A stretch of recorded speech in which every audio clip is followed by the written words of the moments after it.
Bem-vindos ao Farofa Geek no YouTube, eu sou a Bu e hoje a gente vai falar sobre o segundo episódio da terceira temporada de Westworld com spoilers.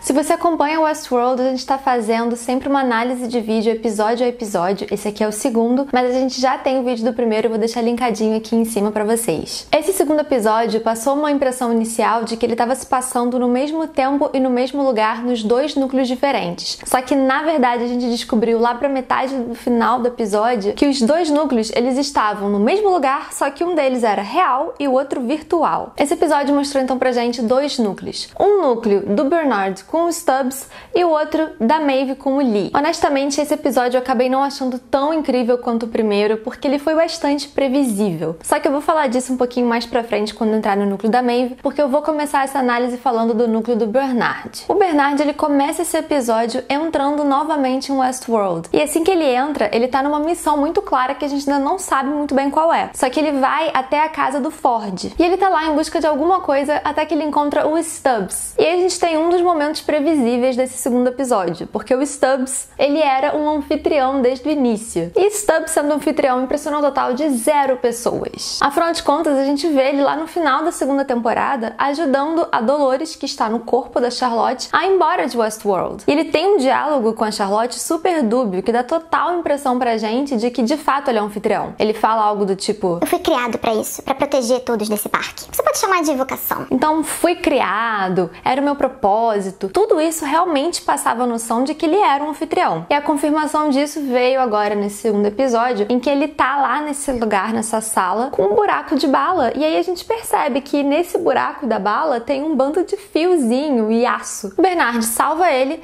e aí ele revela pro Bernard que é isso aí. O Ford criou ele pra proteger todos os anfitriões do parque. E aí, uma vez que os últimos anfitriões vivos conseguiram fugir do parque, e o Stubbs ajudou isso, né? Quando a Dolores estava no corpo da Charlotte, ele deixou ela ir embora. O propósito dele estava cumprido. Então, como o Ford mandou ele cobrir todos os traços, ele achou que a coisa inteligente a se fazer seria se matar. O Bernard conta então pro Stubbs que a Dolores pirou na batatinha lá no mundo real. Ele não sabe muito bem qual é o plano dela, mas ele acha que ela vai colocar o mundo em perigo. E por causa disso, ele retornou a Westworld atrás daquela que ele achou que fosse a única pessoa, ou o único anfitrião, à altura da Dolores, que é a nossa rainha Maeve. Uma coisa interessante nesse diálogo é que o Bernard fala pro Stubbs uma das nossas teorias sobre o motivo da Dolores ter recriado o Bernard. A Dolores sabia da essência do Bernard. Ela sabe que ele é um anfitrião puro, ingênuo, bondoso. Então, se ela tem um plano maquiavélico para dominar o mundo, por que ela recriaria o Bernard? E essa resposta o próprio Bernard dá. Ele fala que talvez a Dolores tenha recriado ele como um sistema de freios para ela. Ela sabe que ele ia ficar sendo meio que um peso na consciência dela, falando: ó, não vai por esse caminho, isso aí tá meio errado. Então, talvez a Dolores, prevendo que ela poderia se tornar um monstro, ela recriou o Bernard pra dar uma segurada aí nesse temperamento dela. E a partir daí que o núcleo Bernard e Stubbs, eles têm meio que um momento buddy cop, filme dos anos 90, em que os dois ficam andando pela torre da Delos aprontando altas confusões. Bernard e Stubbs, então, eles se dirigem à torre de controle da Delos e vão passando por umas salas em que teriam uns testes de personagens de outros mundos de Westworld. E nesse momento existe o grande easter egg desse episódio, que fez a gente ficar imaginando se existiria um crossover entre as séries. Que foi quando a gente deu de cara com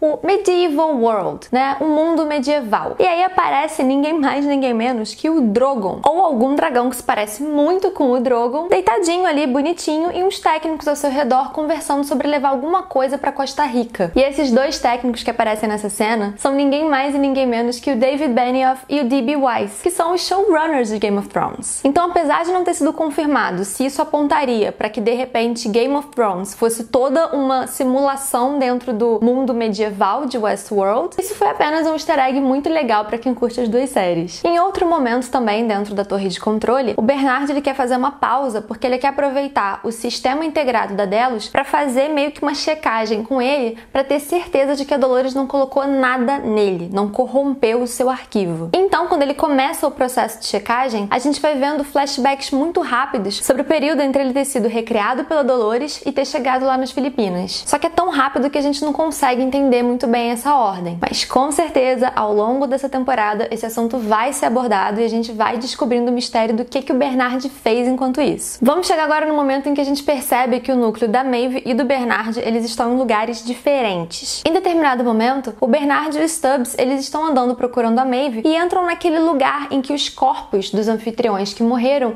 eles ficam lá jogados ou em pé, aguardando eles serem rebutados novamente. E lá eles encontram o corpo da Maeve. Só que quando eles viram, eles percebem que na cabeça da Maeve tem um buraco enorme, como se ela tivesse sido atingida por uma espingarda, e a pérola dela, que é onde fica o seu centro de controle, não está lá. Porque, na verdade, o lugar onde a Maeve está não é físico. Ela está numa grande Matrix, numa grande simulação. E quando eles percebem que seria impossível encontrar a Maeve, ela poderia estar literalmente em qualquer lugar, porque ela estaria abstratamente na rede, Bernard resolve reprogramar o Stubbs para partir com ele de Westworld e encarar a Dolores no mundo real. Isso porque o Bernard encontrou em Westworld uma pista sobre onde a Dolores poderia estar no momento. O Bernard encontrou a ficha do Liam Dempsey, que foi um cara que ele sabe que a Dolores ficou olhando muito a fichinha dele lá em Westworld. A tal das 10.000 horas não autorizadas que o parque fica armazenando dos seus visitantes. Então, com essa pista, o Bernard vai atrás do Liam para tentar encontrar a Dolores. Vamos passar agora pro núcleo da Maeve. A Maeve termina a segunda temporada de Westworld morta, depois que ela consegue salvar a filha dela com a mãe daquela outra realidade pro Além do Vale, que é o paraíso da consciência dos anfitriões. Nessa terceira temporada, a Maeve acorda em um lugar que eles chamaram de War World, que é o mundo de Westworld em que o pano de fundo é a Segunda Guerra Mundial. E ela acorda tendo uma missão pra fazer e quem aparece pra ajudar ela é o Hector. Como a Maeve é incrível e super poderosa, ela imediatamente sabe quem ele é. E ela fica achando que ele também sabe quem a Maeve é. Até que no final dessa brincadeira, ele chama ela de Isabela e ela percebe que ele é só mais ali um peãozinho desse jogo. Então, quando ele morre, ela se mata pra reiniciar essa nova simulação. Só que aí, nesse núcleo, é quando acontece o efeito Matrix. Na verdade,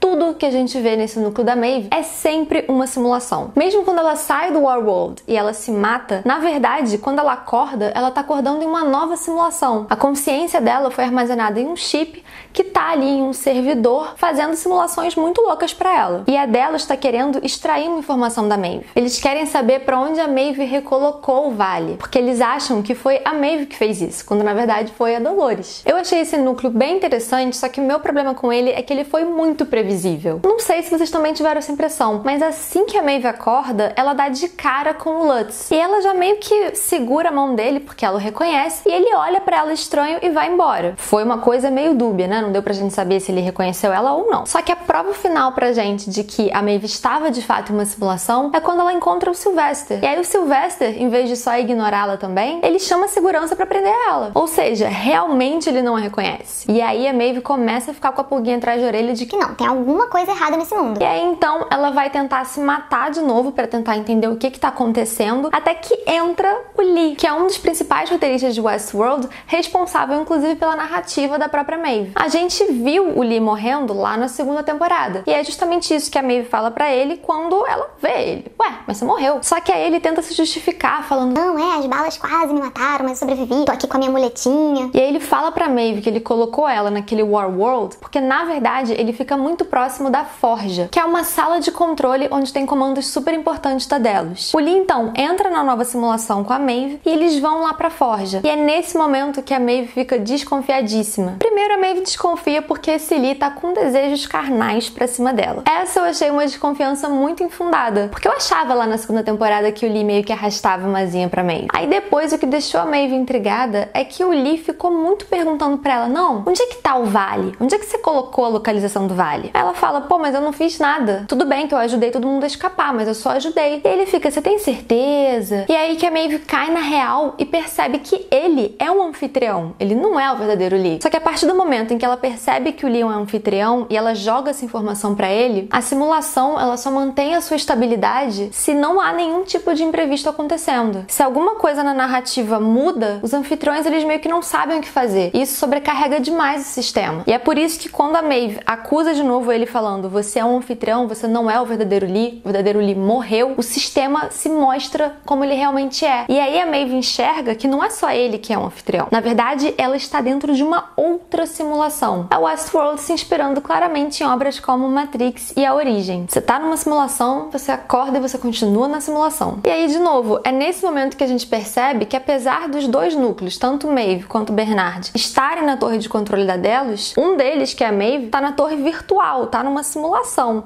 e o Bernard está no mundo real. O objetivo da Maeve, então, passa a se tornar conseguir sair dessa simulação e acordar no mundo real. E para isso, ela sabe que ela vai ter que criar uma instabilidade ainda maior no sistema. E é então que ela decide fazer o plano de jogar pro sistema algo que não estava no script. Ela vai e pergunta para dois anfitriões qual é a raiz quadrada de -1. E eles entram no maior debate bizarro, porque isso não estava previsto no script. Se aproveitando disso, a Maeve consegue acessar o controle e mudar algumas coisas da narrativa de Warworld. O que ela faz é acrescentar o bilhetinho que indica que uma pessoa é traidora no bolso de todos os soldados. Então, quando ela, acompanhada do Lee, voltam para a simulação dentro do Warworld, ela já vai direto lá pro comandante, não quer nem saber da história. E chega e fala: olha só, eu sei que você tá procurando um traidor, ele é o traidor, mas todo mundo aqui é traidor. E eles vão um a um abrindo, falando: caraca, mas eu sou o traidor? E aí dá uma pane total no sistema, porque nada disso estava programado. E é com essa brecha que a Maeve consegue finalmente ver onde é que o chip dela tá dentro do mundo real. E ela controla um droid lá no mundo real para pegar o chip dela e fugir correndo. Só que, coitado, apesar desse drone ser mega forte, ele não foi páreo para a quantidade de bala que ele tomou. Como consequência, ele cai estirado no chão. E é aí que a gente entra pra parte que eu achei a mais interessante desse episódio, que é quando a Maeve acorda, nesse momento já no mundo real, e ela encontra o Serac, que foi o nome que a gente ouviu no primeiro episódio dessa temporada. Ele é o criador do Rehoboam, e agora a Dolores está atrás dele. E aí a Maeve acorda e ele manda um papo estranho pra ela. Fala: olha, as pessoas do meu mundo ainda não sabem, mas a gente tá em guerra. E pior de tudo é que a gente já perdeu essa guerra. Antigamente a gente era preocupado com o nosso futuro, mas agora a gente é capaz de criar o nosso futuro. É um mecanismozinho que eu criei, Rehoboam, que ajuda muito a humanidade. Ele tava funcionando super bem, até que do nada ele começou a apresentar uns probleminhas. E eu achava que era por culpa sua, mas na verdade não. E a